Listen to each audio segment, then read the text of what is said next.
தமிழ்நாட்டில் வெறும் 7.25 கோடி 8 கோடி தான். பீகாரோட மிக குறைவான மக்கள் தொகை, ஆளுங்க தான் இருக்கிறாங்க, எல்லாம் இருக்குது. நிதியும் பிரச்சனை கிடையாது, நிதியும் இருக்குது. என்ன ஒரு 200-300 கோடி தான் ஆகும். அது அரசாங்கத்துக்கு அது பெரிய பணம் கிடையாது. இது நடத்திட்டு இது எல்லாமே கோரிக்கை வச்சிருக்கிறாங்க. ஆனா எனக்கு ஏத்துக்க முடியாது. என்ன தெரியுமா, முதலமைச்சர் சொல்றது எங்களுக்கு அதிகாரம் இல்ல. சட்டமன்றத்தில் ஒரு முதலமைச்சர் பொய் சொல்லி இருக்கிறது நீங்க பாத்திருக்கீங்களா? இதற்கு சட்டமன்றத்தில் முதலமைச்சர் 2 பொய்யே சொல்லியிருக்கிறார். இது இந்த சம்பந்தமா ஒரு பொய் என்ன சொல்லியிருக்கிறார், சட்டமன்றத்துக்குள்ள தமிழக அரசுக்கு ஜாதிவாரி கணக்கெடுப்பு நடத்த அதிகாரம் கிடையாதுன்னு ஒரு பொய்யை சொல்லியிருக்கிறார். பிறகு எப்படி தெலுங்கானா எடுத்துனாங்க, பீகார் எப்படி நடத்தினாங்க, கர்நாடகா எப்படி நடத்தினாங்க, ஆந்திரா எப்படி நடத்துறாங்க, ஒரிசா எப்படி நடத்துறாங்க, ஜார்க்கண்ட் எப்படி நடத்துறாங்க, சத்தீஸ்கர் எப்படி நடத்துறாங்க, ராஜஸ்தான் எப்படி தொடக்கி நிற்கிறாங்க. இவ்வளோ மாநிலங்களுக்கு அதிகாரம் இருக்கு. ஆனா தமிழ்நாட்டுக்கு மட்டும் அதிகாரம் இல்லையா? ஏன்னா தமிழ்நாடு சைனாவில் இருக்கு.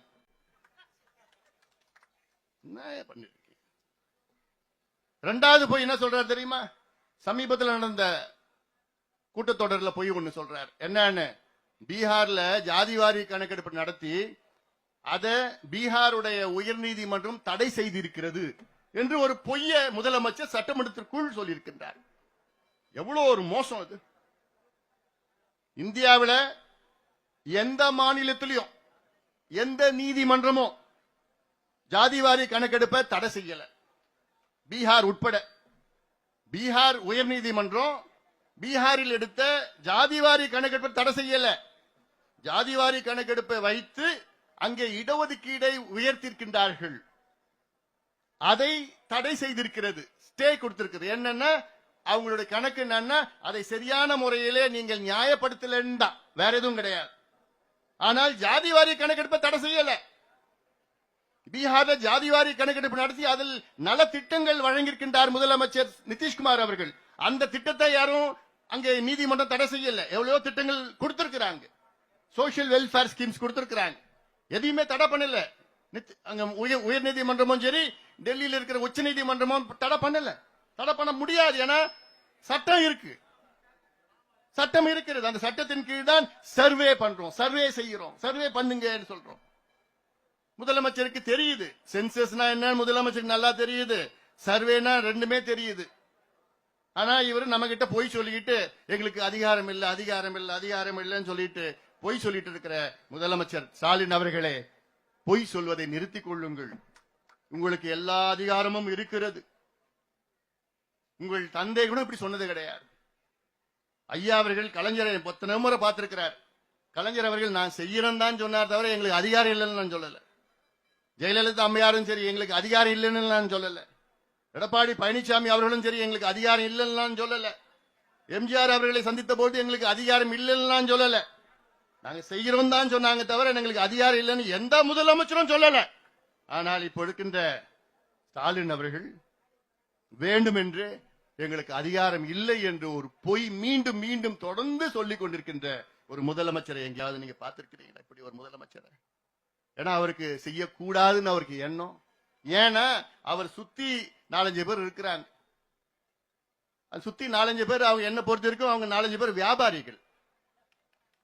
அவங்க அந்த அமைச்சர் பொறுப்பை வைத்து அதை வியாபாரம் செய்கின்ற வணிகர்கள், வியாபாரிகள். அவங்களுக்கு சமூக நீதிக்கு சம்பந்தம் கிடையாது.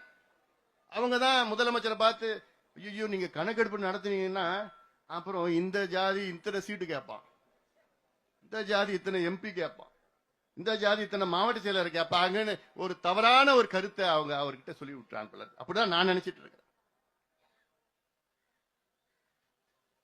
அதனாலதான் நான் எடுக்க மாட்டேன் பிடிவாதத்தில் இருக்கின்றார். ஆக முதலமைச்சர் அவர்களே, உடனடியாக எடுங்கள். இன்னொன்னு, இன்னைக்கு துல்லியமா எந்தெந்த ஊர்ல, எந்தெந்த கிராமத்துல, எந்தெந்த தெருவுல, எந்தெந்த சமுதாயம் இருக்கு, அந்தந்த வீட்டுல எத்தனை பேர் இருக்கிறாங்கன்னு துல்லியமா பட்டியல் வச்சிருக்காங்க. யார் தெரியும்ல? திமுக தான். தேர்தல் நேரத்தில் வச்சிருக்காங்கல்ல, தெரியல உங்களுக்கு? எலெக்ஷன் வந்தா போதும் பட்டியல் எடுத்துருவாங்க. அந்த பட்டியல்ல இந்த தொகுதியில, இந்த ஒன்றியத்துல, இந்த கிராமத்துல, இந்த தெருவுல, இந்த வீட்டுல, இந்த ஜாதிக்கு எத்தனை ஓட்டு, இந்த கட்சிக்கா, அந்த கட்சிக்கா, அந்த பக்கத்து வீடு எத்தனை ஓட்டு, எல்லாமே நீங்க வச்சிருக்கிறீங்களே. அதெல்லாம் எடுக்க முடியுது உங்களுக்கு ஓட்டுக்கு காசு கொடுக்கறதுக்கு. ஆனா சமூக நீதி படிப்புக்கும் வேலைக்கும் நாங்க கேட்டுட்டு இருக்கிறோம், இவ்வளவு காலமா கேட்டுட்டு இருக்கிறோம். அதுக்கு உங்களால கொடுக்க முடியல. எங்களோட நோக்கம் என்ன? நாங்க பின்தங்கி இருக்கின்றோம், பாதாளத்தில் இருக்கின்றோம், சமூகத்தில் அடக்கப்பட்டு, ஒடுக்கப்பட்டு, வஞ்சிக்கப்பட்டு, தாழ்த்தப்பட்டு இருக்கின்றோம். நாங்களும் முன்னேற வேண்டும், நாங்களும் முன்னேற வேண்டும். இதான் எங்களோட நோக்கம். எங்களை நீங்க எல்லாம் ஓட்டுக்கு வச்சிருக்கீங்களே, வாக்கு வங்கிகளா வச்சிருக்கிறீங்களே. நம்முடைய ஜெகன்மூர்த்தி சொன்னார் பார், நாங்க என்னையா கேட்டோம்? பிள்ளைங்களுக்கு நல்ல முன்னேற்றம் வேண்டும், பிள்ளைங்களுக்கு படிப்பு வேணும், வேலை வாய்ப்பு வேண்டும், சுயமரியாதையுடன் வாழ வேண்டும். தான் எங்கள் ஐயாவுடைய அடிப்படை கொள்கை. எங்களுடைய கொள்கை வழிகாட்டிகள் அண்ணல் அம்பேத்கர், தந்தை பெரியார், கால் மார்க்ஸ் அவர்கள், புரட்சியாளர் கால் மார்க்ஸ் அவர்கள். அதன்படிதான் நாங்கள் எங்களை வழிநடத்தி கொண்டிருக்கின்றார் மருத்துவர் ஐயா அவர்கள். எங்கேயாவது இங்க பிரச்சனை வந்து, சின்ன பிரச்சனை வந்துன்னா உடனே எனக்கு போன் பண்ணுவார். அண்ணா என்ன இது மாதிரி இருக்கு, இல்ல அங்கிட்ட வந்து நான் அவருக்கு போன் பண்ணுவேன், எங்க பாருங்க அங்க கொஞ்சம் ஏதோ பிரச்சனைங்க, கொஞ்சம் அது பெருசாக்கமா பாத்துங்க. அது உணர்வுபூர்வமா, ரெண்டு பேரும் உணர்வுபூர்வமா இந்த கருத்து எங்கள் மனதிற்குள் இருக்கிறது. காரணம் என்ன? அந்த ரெண்டு பேரும் அடிச்சுக்கிட்டு அங்க பிரச்சனை வந்து, இது கலவரம் காலத்துல மாதிரி பிரச்சனை எல்லாம் வேண்டாம், வேண்டாயா, போதியா. இதை தூண்டு விடுவது யாரு? திமுக. அது நெருப்பை போட்டு கொளுத்தி விட்டுட்டு அதுல எண்ணெயை ஊத்துவான், தினம் ஊத்திட்டு இருப்பான். எல்லாம் ஒன்னா சேர்ந்துட்டு அவங்களுக்கு வேலை கிடையாது, வேற எங்கேயாவது பார்த்துட்டு வேலையை பார்த்துட்டு போனோம்.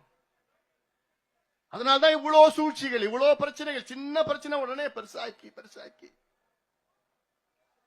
அதெல்லாம் வேண்டாம். அதனால இந்த நோக்கம் தான் எங்களோட நோக்கம். அதான் மீண்டும் சொல்வது என்ன? சமூக நீதி. நாங்களும் வாழ வேண்டும், நாங்களும் முன்னேற வேண்டும், நாங்களும் ஆள வேண்டும்.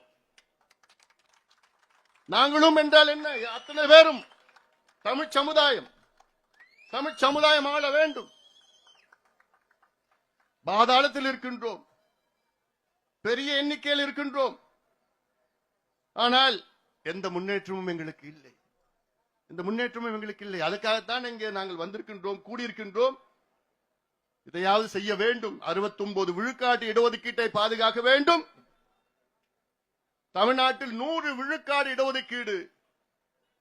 அந்த சமுதாயத்துடைய எண்ணிக்கை ஒரு பக்கம், அந்த சமுதாயத்துடைய கல்வி சமூக பின்தங்கிய நிலை ஒரு பக்கம்.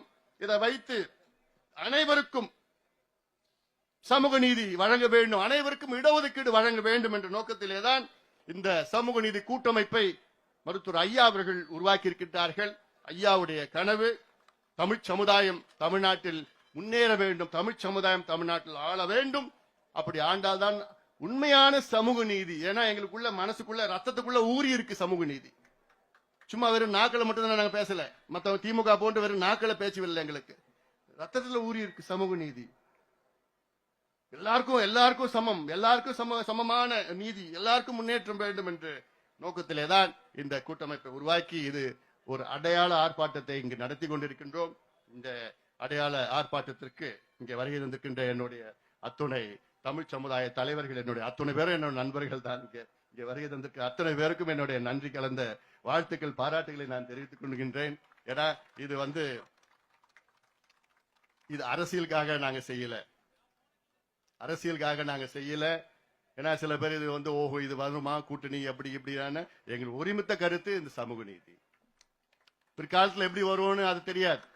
இன்னைக்கு நாங்க இந்த பிளாட்ஃபார்ம்ல அடித்தளத்தில் சமூக நீதி வேண்டும், எங்களுக்கு இடஒதுக்கீடு வேண்டும், எங்களுக்கு கணக்கெடுப்பு நடத்த வேண்டும், உடனடியாக நடத்துங்கள், உடனடியாக அறிவியுங்கள், இந்த பட்ஜெட் கூட்டத்தொடரிலே தமிழக அரசு அறிவிக்க வேண்டும் என வலியுறுத்தி இந்த ஆர்ப்பாட்டத்தை நாங்கள் நடத்தி கொண்டிருக்கின்றோம். இங்கே வருகை தந்திருக்கிற அத்துணை என்னுடைய உயிரிழமையான தமிழ் சொந்தக்காரர்களுக்கு என்னுடைய நன்றியை தெரிவிக்கின்றேன். தமிழக அரசு இந்த பட்ஜெட் கூட்டத்தொடரில் அறிவிக்கவில்லை என்றால் அடுத்தடுத்து உடனடியாக பல கட்ட போராட்டங்களை தொடர்ந்து நாங்கள் நடத்தி கொண்டே இருப்போம். எங்களுடைய இலக்கு அடைகின்ற வரையில் தொடர்ந்து நாங்கள் நடத்தி கொண்டே இருப்போம் என்று இந்த செய்தியோடு நன்றியோடு அமர்கின்றேன். வணக்கம்.